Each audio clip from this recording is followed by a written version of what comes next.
제 말을 믿고 한번 선을 넘어보신 분들이 있습니다. 폐업을 고민하고 있는 상태에서 저를 만났던 병원 원장님이 계셨어요. 7개월이 지나고 나서 한 달에 300명씩 신규 환자가 찾아오는 병원 원장님이 되셨습니다. 작은 동네 동물병원 원장님은 주 수입원이 진료가 아니라 미용이었어요. 그래서 참 고민이 많았다고 하셨거든요. 지금은 진료 문의가 너무 많아서 예약제로만 운영하고 있습니다. 이분들 모두 공통점이 있어요. 결국 고객이 지갑을 열게 하기 위해서는 라는 단계가 중요하다는 걸 이제는 이해하고 계신다는 거죠.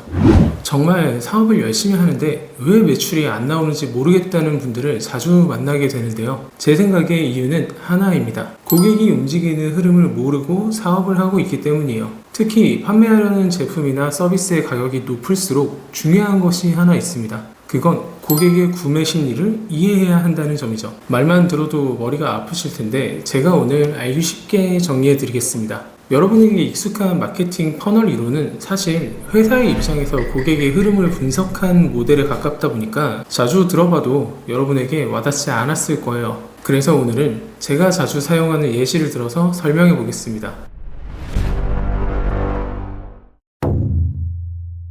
처음 시작은 산속 깊은 곳에 모여있는 물 웅덩이에서 시작합니다. 이때 고객은 아직 문제를 인식하지 못했거나 욕구가 발생하지 않은 단계이죠.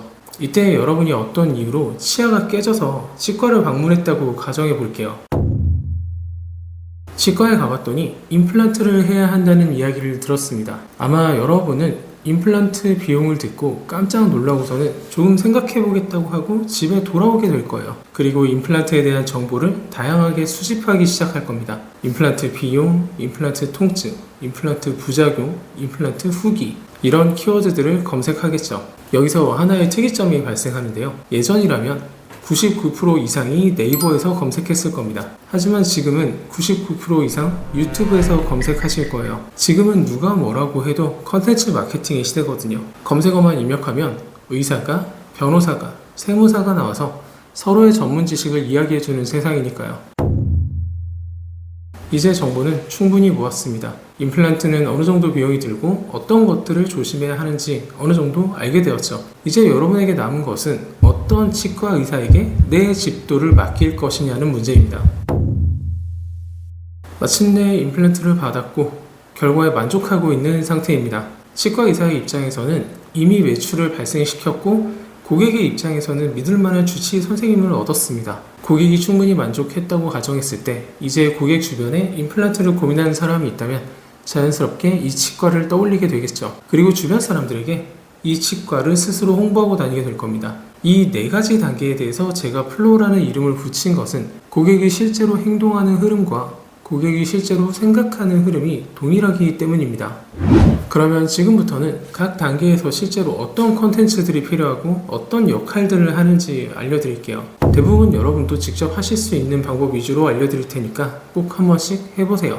1단계에서의 고객들은 절대 스스로 움직이지 않습니다. 이때의 고객들은 자신에게 있는 문제가 무엇인지도 모르고 아예 관심조차 없는 상태이죠. 이때 필요한 건 억지로 내 상품을 사라고 밀어붙이는 게 아니라 잔잔한 물에 파문을 일으키듯 작은 돌을 하나 던지는 겁니다. 예를 들어 이런 컨텐츠들을 만들 수 있을 텐데요. 임플란트는 자연치아보다 단단할까? 이런 분들은 임플란트 절대 하지 마세요. 이런 컨텐츠들의 목적은 호기심을 자극해서 조회수를 올리는 것일 뿐입니다. 따라서 시간과 노력이 많이 드는 롱폼보다는 숏폼을 활용하는 것이 효과적입니다.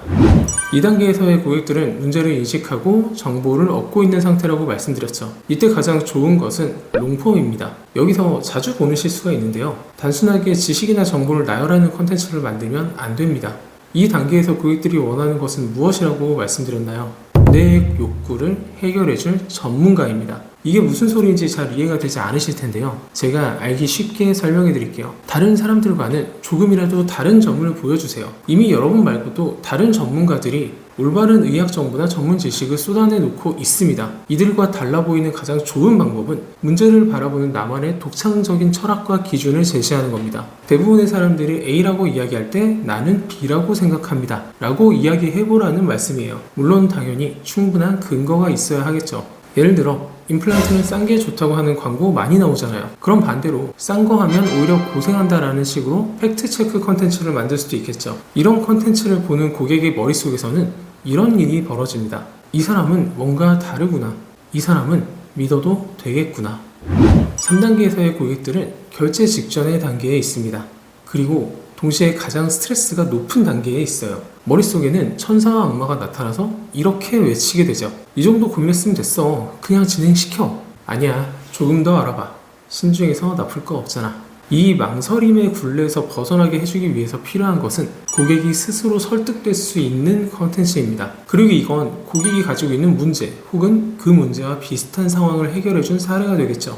여러분이 만약 인테리어 회사를 운영한다면 포트폴리오를 영상으로 만들어서 유튜브에 올리고 그 영상을 2단계 컨텐츠의 고정 댓글로 연결시켜 놓으세요. 여러분이 에어컨 청소 사업을 하신다면 에어컨 청소 시공 사례 및 주의할 점에 대한 영상을 만들고 마찬가지로 2단계 컨텐츠의 고정 댓글로 연결시키는 겁니다. 변호사라면 내가 어떻게 이 사건을 승소로 이끌었는지, 세무사라면 내가 세금을 얼마나 줄여드렸는지 이런 내용들을 컨텐츠로 만들어 놓으시는 겁니다. 만약에 이것마저도 너무 힘들다. 그러면 차라리 블로그에라도 써놓으세요. 이런 설득형 콘텐츠를 잘 만들어 놓으면 굳이 영상이 아니라 글로 보여주는 것도 충분한 효과가 있습니다. 지금까지 말씀드린 이 플로우라는 프레임워크를 실행하는 데 있어서 가장 큰 걸림돌이 하나 있습니다. 그건 바로 정말 많은 분들이 카메라 앞에 서는 것을 두려워한다는 점이에요. 유튜브 시작이 망설여지는 이유 중 꽤 높은 비중을 차지하는 게 뭔지 아세요? 자신의 얼굴을 노출하는 것이 부담스럽다입니다. 그런데 한번 이렇게 생각해 볼까요? 이 말에 숨겨진 진짜 속뜻은 얼굴을 팔았는데도 불구하고 돈을 못 버는 게 싫다. 이거 아닐까요? 실제로 막상 시작해보면 저 같은 일반인들은 얼굴 팔려도 사는데 아무런 지장이 없어요. 정말 놀랍게도 세상 사람들은 남에게 아무런 관심이 없습니다. 제 말을 믿고 한번 선을 넘어보신 분들이 있습니다. 폐업을 고민하고 있는 상태에서 저를 만났던 병원 원장님이 계셨어요. 7개월이 지나고 나서 한 달에 300명씩 신규 환자가 찾아오는 병원 원장님이 되셨습니다. 작은 동네 동물병원 원장님은 주 수입원이 진료가 아니라 미용이었어요. 그래서 참 고민이 많았다고 하셨거든요. 지금은 진료 문의가 너무 많아서 예약제로만 운영하고 있습니다. 이분들 모두 공통점이 있어요. 처음에 카메라 앞에만 서면 그렇게 어색할 수가 없다는 점이었습니다. 입꼬리는 바들바들 떨리고 표정도 그렇게 어색할 수가 없었어요. 하지만 지금은 저희가 딱히 도와드리지 않아도 너무 자연스럽게 컨텐츠가 나오니까 오히려 성과도 잘 나오고 있는 것 같아요.